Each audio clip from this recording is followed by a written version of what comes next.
Hello, hello. Welcome to The Last Word. You are viewing with your host, Tanisha. I created The Last Word as a space to be heard. So, of course, last week what we talked about was isolation, right? We talked about isolation. We talked about some things that can lead you into isolation, and then we talked about some things that could help you come out of isolation. Okay, so let me adjust this so we can get started. And the reason why I wanted to talk a little bit more about isolation is because on last week it was like I just slammed isolation and made it seem like this terrible, terrible thing, right?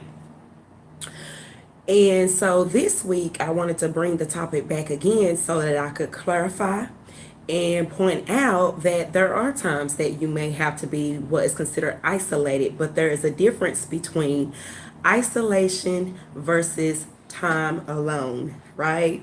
So this week's topic, with us discussing isolation a little bit more, we're going to be talking about isolation versus time alone. And once again, for those who don't know, I created The Last Word as a space for myself and others to be heard. I am just simply charting my journey to emotional well-being, mental well-being, spiritual and emotional fitness is what I call it, right?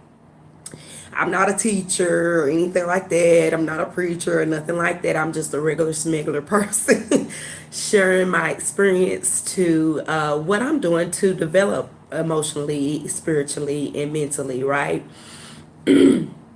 So let's go ahead and get right into it. And I don't know why this thing keep going in and out as far as the lighting. I don't know why it keeps doing that, but it seems like it keeps flashing to dark, from dark to light. But anyway, we'll go ahead and get started. As always, I jot down a few things, and I just wanted to point that out because, of course, in Facebook, there's a lot of posts about isolation, and that's going to be, the way that you're going to become your better self and different things like that. But to me, isolation, of course, it is a slightly different from having time alone. And I jotted down a few things. Isolation to me, as we discussed before, the different reasons why you would go into isolation due to pride, shame, hurt, pain, different things like that that could have you or cause you to not want to deal with people and have people in your life, right? And then we talked about some of the things that will lead you out of isolation or acceptance, humility, and healing, right? And this is just my experience, right? And I'm just discussing this for my own, because I'm a talker. Because I'm a talker, so sometimes talking things out has always helped me. But with the fact that I can be a little bit of an overbearing talker, I have created The Last Word, a space for me to just talk it out with folks who want to share on YouTube. And that's the reason why I created this YouTube channel.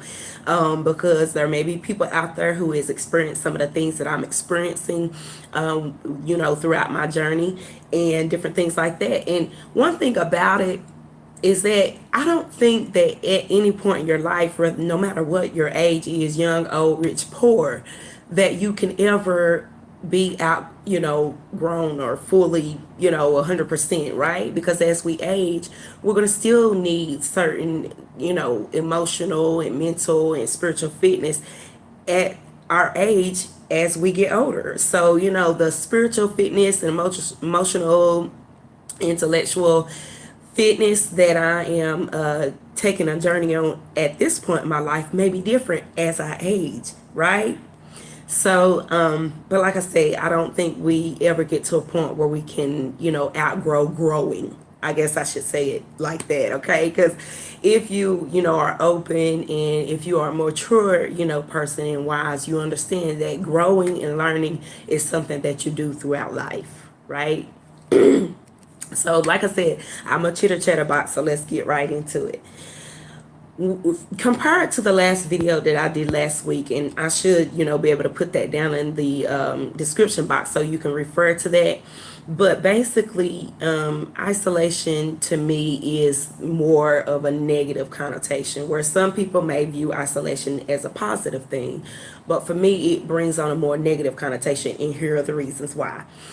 Firstly, I think that isolation is because of from the last video where we talked about the reasons why you're led into isolation or feel like you need to be alone and not deal with people in your life. Some of those reasons are negative things, right? And this is just based on my point of view and the way that I'm experiencing in my life and in my journey, right? Some of those negative reasons. And also, I did mention in the last video how I was inspired by Dr. Matthew Stevenson. So if you don't know of him, he is a, pastor. I think he's the pastor of All Nations out of Chicago, and I had listened to some of his messages. And his messages are very powerful. If you have, like I said, if you have any bit of faith in God, if you are a believer in God at all, that those messages will provoke deliverance. And I think that's one of their main focuses, and one of his main focuses in his messages and in his ministry style is deliverance, getting deliverance from shame, hurt, pride, different things like that, right?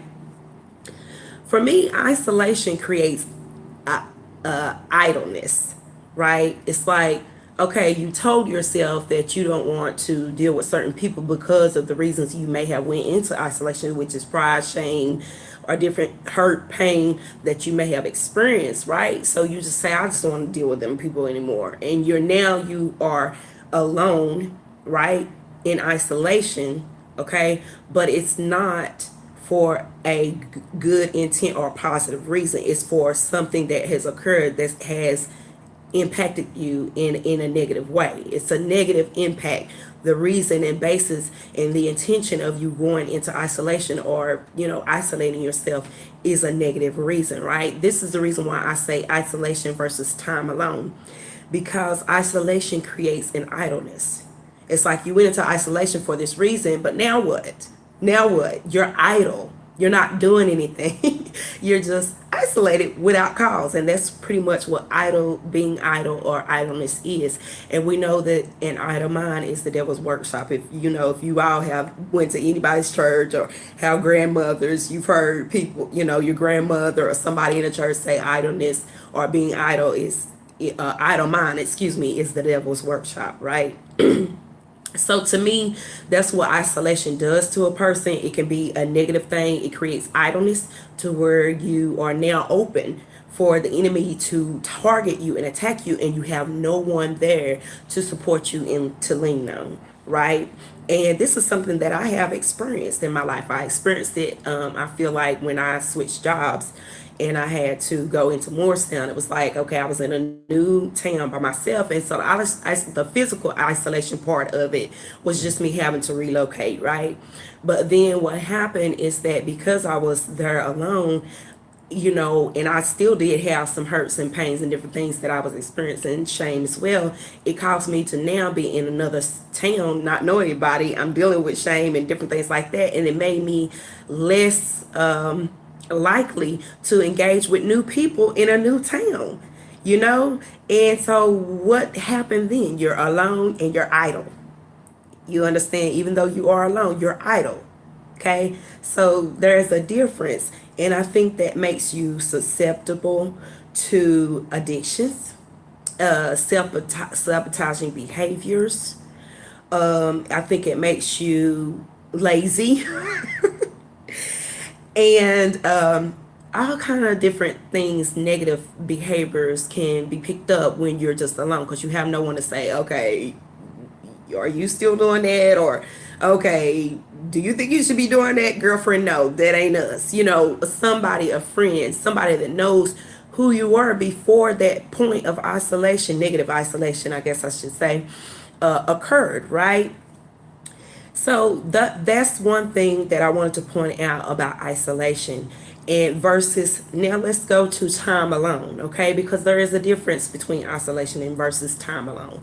There are times that you need to have time alone, right? Even Christ did that. He went alone to pray.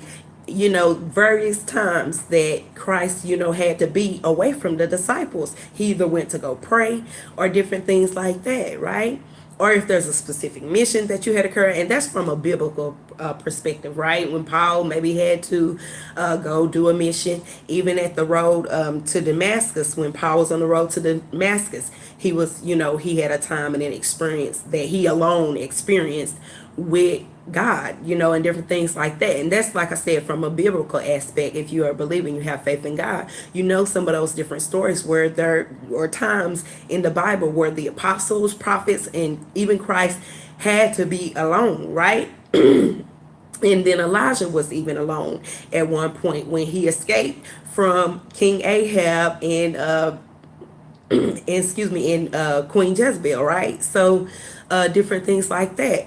But what we have to look at in their alone time, if we are looking, since I did bring up the biblical aspect of it, is that during those alone times that they had, they were being productive in that alone time. They weren't idle. It was either prayer or either, God, how he had provided Elijah food, right? During the time after he battled, with all those false prophets and everything like that. So, and different things like that. And then the road to Damascus, when Paul has had he alone experienced that experience with God during the road to Damascus, right? It was a productive experience because they were experiencing either being nourished in the body, as far as Elijah being fed by the ravens, right? And then Christ, it was a spiritual productivity activity going on spiritually, because he would go alone to pray, right? And then of course, he fasted 40 days and 40 nights. There was a productivity going on, whether spiritually, mentally, or physical nourishment, right?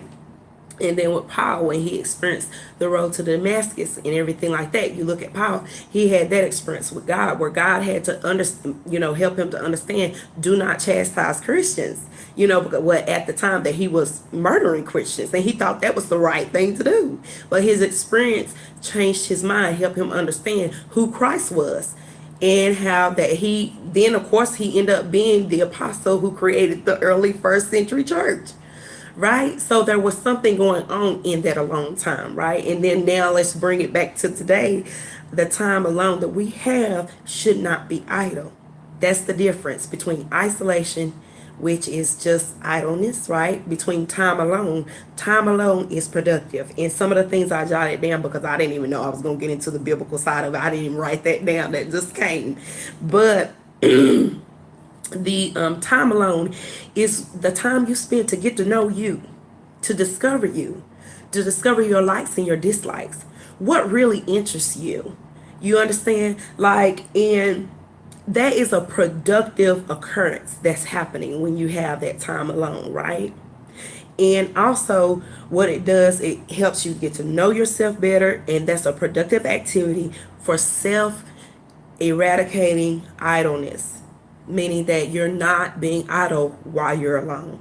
You're doing something, whether it's health and fitness, creating a better diet for yourself, detoxing your body, whether it's exercising, whether it's reading more books, or whether it's, like I said, just simply getting to know yourself better. What I like, what I want to spend my time on, who do I want to entertain myself with, where do I want to go, what is it that I want to do?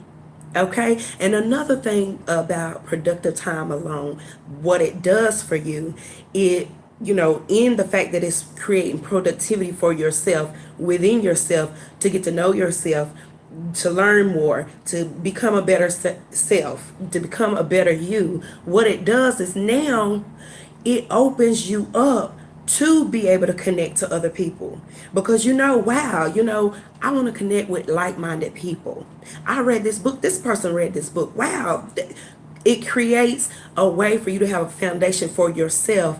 That way, when you create new connections, you know what it is you like and dislike. You know what it is you want to do and not do. And then you're not in a situation where you're vulnerable or susceptible to hurt or pain, because then you can say, okay, I'm becoming whole and complete in myself. I don't have to necessarily have this connection or that connection, or I understand the difference between the people I'm connecting with so that they will not do me harm. You don't place yourself in harm's way, but you now have a compass for you to place yourself in connections with people who are like-minded, positive, doing what it is that you do, or interested in doing things that you do, or have the same likes or similar mindsets, right? And then another thing that isolation does from that negative aspect when you're idle is that you don't really have a foundation for who you will allow in and out your life, because you've isolated yourself from everyone who's hurt you, but you're not creating for yourself who you should allow in your life or not to either hurt you, or not. Okay, we never want anybody in our life to hurt us, because I don't think I really said it correctly, but I hope you do understand what I'm saying though, right? So basically, that's just the reason why I want to come back again and bring the topic back of isolation, and then put that versus time alone, because of course, to me, time alone is a more productive, where you're actually doing something, you're not just idle. You understand? So that's pretty much it. I mean, please chime in, ask any questions, subscribe. Thank you for watching. And basically, that's pretty much it. Isolation versus time alone. Time alone is productive. Time alone is getting to know you better, who you are, what your likes and dislikes are, what interests you. Time alone is you refocusing on your finances, your home, different things like that. What are your goals? What do you want to do? And different things like that. And that's where I'm at in my life right now. But I'm grateful for this time alone that I've had, because I feel like in my life I probably went in from isolation, and then understanding isolation was not good for me because of the self sabotaging behaviors that I end up creating for myself. But then, beginning on this journey, learning that, okay, wait a minute, this is not good. I thought this was going to be good for me, but this is not good. I don't need to be isolated, right? But then that's what brought me into understanding time alone versus the isolation, right? Because now in my time alone, I'm just having my time alone, but that doesn't mean that I'm isolated anymore. You understand? It's like a difference in having time alone for yourself to discover your talents and your gifts and build upon your strengths, and any new talents and gifts that you discover you may have, or something. You're more confident, you're more open. You understand? And you are strengthened as well, because then you have the strength to stand against anybody who you feel may hurt you in the past, or anybody who you feel may not be a good person for your future going forward. But yet and still, you are still open for those who are positive to come in and to be a part of your life, and people that you can connect with and build business with, different things like that. If you have business, or if you work, your coworkers, whatever the case may be. But isolation and time alone has everything to do with you and how you connect with those around you. That's what this is all about: isolation and time alone, right? It's the concept of understanding why you are alone. What do I need to learn from this? What is it that I need to change about myself? What is it that I need to make better about myself? What is it that I need to do in order to establish true, genuine connections with people that I know have my genuine, have good interest toward me and want to see me do better, and me vice versa. I want to be able to give the same thing and reciprocate it. And I've also got a video about reciprocation, right?